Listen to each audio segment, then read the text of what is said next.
Shalom అలేఖిం, షాలోమ్ అలేఖిం, షాలోమ్ అలేఖిం. లేఖన భాగాన్ని ధ్యానం చేద్దాం. యెషయా గ్రంథం 11వ అధ్యాయం 3-4 వచనాలు కలిపి రాయబడి ఉన్నాయి. Book of Isaiah chapter 11 verses 3 and 4. కంటి చూపును బట్టి అతడు తీర్పు తీస్తాడు, తాను వినుదాన్ని బట్టి విమర్శ చేయుడు. నీతిని బట్టి బీదలకు తీర్పు తీర్చును. భూనివాసులు దిగులైన వారికి యథార్థముగా విమర్శ చేయును. తన వాగ్దానం చేత లోకమును కొట్టును. తన పెదవుల ఊపిరి చేత దుష్టులను చంపును. అతని నడుములకు నీతి, అతని తొండ్లకు సత్యమును నడికట్టుగా ఉండును. ద మెస్సియా క్యారెక్టర్, మెస్సియా యొక్క సౌశీల్యము ఇందులో కనిపిస్తుంది. యెషయా భక్తుడు ముందుగా ప్రవచించాడు, రాబోయే మెస్సియా ఎలా ఉంటాడు, ఆయన పరిపాలన ఏ రీతిగా ఉంటుంది, ఇవన్నీ కూడా ముందుగానే తెలియజేశాడు.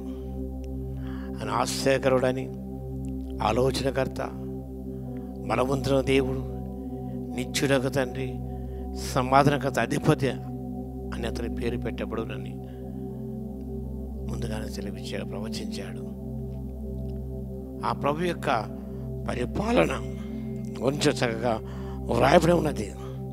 The nature of his rule, the nature of the king of Jesus Christ. రాజుకు రాజైన యేసు ప్రభు యొక్క పరిపాలన విధానం అనేది ఏదిగా ఉంటుంది. అనేక ప్రభుత్వాలు ఉన్నాయి ఇక్కడ, అనేక పార్టీల ప్రభుత్వాలు రాష్ట్రం ఏలుబడి చేస్తున్నాయి. వారి పరిపాలన విధానం ప్రజలకు కొన్నిసార్లు నచ్చుతుంది, నచ్చకపోవచ్చు. పరిపాలన విధానం విమర్శ చేసేవారు ప్రతిపక్షాలు ఉండనే ఉంటారు. పరిపాలన విధానం సరిగా లేదని, లేదా అది పరిపాలన చేయడం చేత కాదని పక్క తప్పిస్తూనే ఉంటారు. కానీ ప్రభువైన యేసుక్రీస్తు పరిపాలన విధానం అనేది అనేక ఆదర్శనీయం. ఆ జీవిత విధానం అనేది మనకు మాదిరిగా ఉన్నది. యెషయా భక్తుడు ప్రవచించిన విధముగా వాక్య భాగములో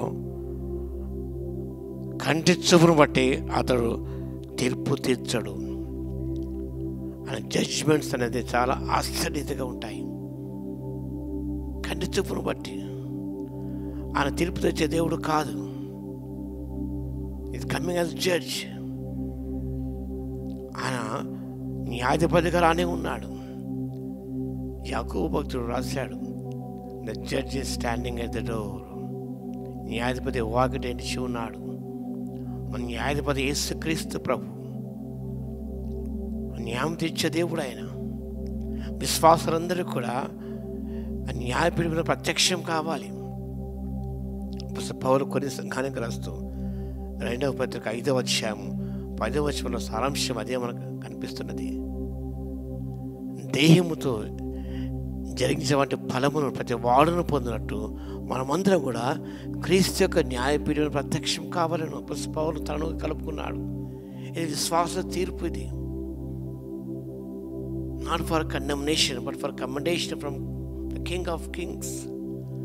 రాజుకు రాజైన ప్రభులకు యేసు ప్రభు ద్వారా న్యాయ విమర్శలో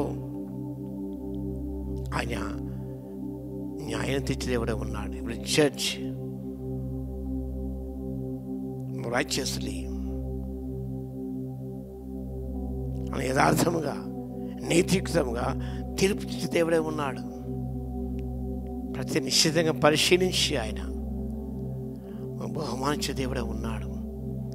కానీ పరిపాలన కంటి చూపును బట్టి న్యాయం తీర్చే దేవుడు కాదు ఆయన. ఆయన అన్యాయస్తుడు కాదు, అని న్యాయవంతుడు ఆయన. ఆయన న్యాయవంతుడు ఆయన.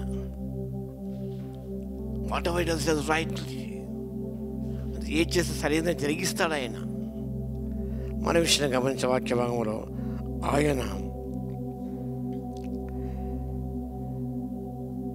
తన వినోదాన్ని బట్టి విమర్శ చేయుడు ఆయన. కొన్నిసార్లు విమర్శిస్తుంటాం మనం, వినోదాన్ని బట్టి చూడకుండానే వెంటనే మనం passing remarks criticise other people అని మానవుడుగా దేవుడు బట్టి వినిన దాన్ని బట్టి ఆయన విమర్శ చేయడు. This is special characteristics of Jesus Christ, the Messiah, the anointed one of God. మన సత్యం గమనిస్తే నీతిని బట్టి బీదలకు తీర్పు తీర్చును. నీతిని బట్టి బీదలకు ఆయన న్యాయం తీర్చే దేవుడు ఉన్నాడు. ఆ తర్వాత గమనిస్తే భూనివాసులలో దీనులైన వారికి యథార్థముగా విమర్శ చేయును. తన నీతిని బట్టి ఆయన నీతిమంతుడు, righteous person. It is right thing in our life. సరైన దానిది ఆయన జరిగిస్తాడు. ఆయన అంత మాత్రం కాకుండా ఆయన దీనులైన వారికి యథార్థముగా విమర్శ చేయను. దీనిలో కృప ఇచ్చే దేవుడు ఆయన. లోకం అన్యాయం చేసిన దేవుడు అన్యాయం చేయడు. ఆయన న్యాయస్తుడు. ఆయన అంత మాత్రమే కాదు, తన వాగ్దానం చేత లోకమును కొట్టును, తన పెదవి ఊపిరి చేత దుష్టులను చంపును. అతని నడుములకు నీతియు, అతని తొంట్లకు సత్యమును గట్టిగా కట్టుకొనును. ఇవన్నీ యేసయ్య పరిపాలనకు, వేల పరిపాలనకు ముందుగానే ఇవన్నీ ప్రవచించబడ్డాయి. How will judge the world, how will rule his people. ఏ రీతిగా పరిపాలన చేస్తాడు, ఏ రీతిగా ఆయన శిక్షిస్తాడు, ఏ రీతిగా న్యాయం చేకూరుస్తాడు, ఏ రీతిగా ఆదుకుంటాడు, ఏ రీతిగా మంచిని జరిగిస్తాడో ఇవన్నీ కూడా ప్రవక్త ముందుగా ప్రవచించాడు. కాబట్టి ప్రియులారా, యేసు ప్రభు యొక్క పరిపాలన ఉన్నట్లయితే ఎంత నీకు ధన్యత, ఎంతో దీవెన. ఆయన ప్రభుత్వంలో, ఆయన పరిపాలనలో సుఖశాంతులతో మనం జీవిస్తాం. ఇవన్నీ మీరు చదువుకుంటే వీళ్ళ 11 అధ్యాయంలో అనేక విషయాలు పొందుపరచబడి ఉన్నాయి. ఈ క్రిస్మస్లో ఏమైనా ధ్యానం చేయండి, నిజమైన క్రిస్మస్ను ఆచరించండి. Celebrate the Christ of Christmas. క్రిస్మస్లో క్రీస్తును మీరు ఆరాధించండి. లోక సంబంధంగా కాదండి, లోకస్తులుగా కాదు. ఆయన మెస్సీగా జన్మించాడు. Is our judge. కాబట్టి ప్రభు రానే ఉన్నాడు న్యాయాధిపతిగా. ఈ సిద్ధపాటు కాలం కాబట్టి సిద్ధపడతాం.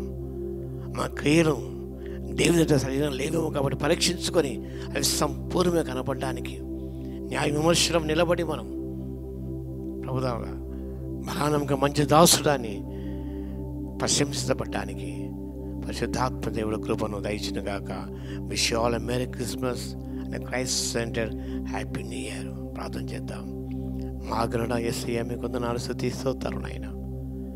అవును తండ్రి, మీరు మా న్యాయాధిపతిగా రాని ఉన్నారు ప్రభువా. కంటి చూపును బట్టి, వినిన దాన్ని బట్టి విమర్శ చేయని దేవుడు మా తండ్రి. దీని కృప చూపించే దేవుడవు.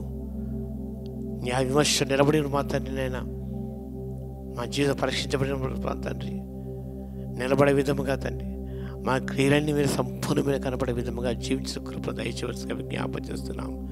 ఈ సిద్ధపడకాలం మాకు ఇచ్చారు తండ్రి, మీకు స్తోత్రం అయినా. ఇది రైట్ పర్సన్, రైట్ కింగ్. మీ పరిపాలన ప్రభువా మేము సుఖశాంతితో ఉంటాము కాబట్టి ఆ వేయని పరిపాలన మీ రాజ్యం ఉంటాను, మీతో రాజ్యం వెళ్ళడానికి కృపను ఇవ్వగలందుకు మీకు స్తుతి స్తోత్రాలు ఆచరించుకుంటూ ఘనమైన మీ నామను కొనియాడుకుంటూ యేసయ్య నామములో ప్రార్థించి వేడుకొంచున్నాము తండ్రి. ఆమేన్. మా తండ్రి అయిన దేవుని యొక్క ప్రేమయు, మన ప్రభువును రక్షకుడైన యేసుక్రీస్తు యొక్క కృపయు, పరిశుద్ధాత్మ దగ్గర అన్యోన్య సహవాసం మనందరికి సదాకాలము తోడే ఉండును గాక.